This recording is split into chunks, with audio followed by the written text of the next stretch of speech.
nyandung runci katanya runcinya bahkan gerah katanya mu bulian mutun dah hana mi royo yang narah mai 2 minggu kutingku katanya mu bulian mutun dah hana royo yang na tingku mai 2 orang maka tabalah jasa runci setidaknya jangan durhakai mereka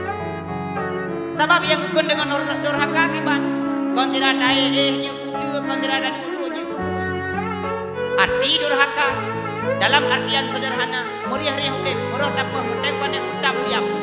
udep bergelimbang harta tetapi kesenangan tidak pernah kita miliki berarti katanya nyen kategori anu durhaka kepada manusia maka mentang runci dak kemah ai dapalah jasa-jasa katanya luar biasa jasa yah poma cita cikunang cita cibayang puno setia yofon manyakon anu gutimang kubong hatenang puno setia hetuboh awah badan tan sayang bijah mata hetuboh awah badan tan sayang bijah mata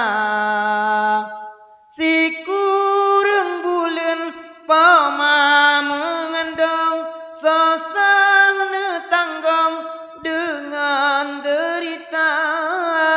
sabah jama pama mepet-pet sabah pijet pama menjaga meriri mano yang karamboh kleung meriri urung karamboh mano nah urung karamboh mano nah nu yang balah jasa kunci kahae balah maka mu si katanya kalau Allah doakan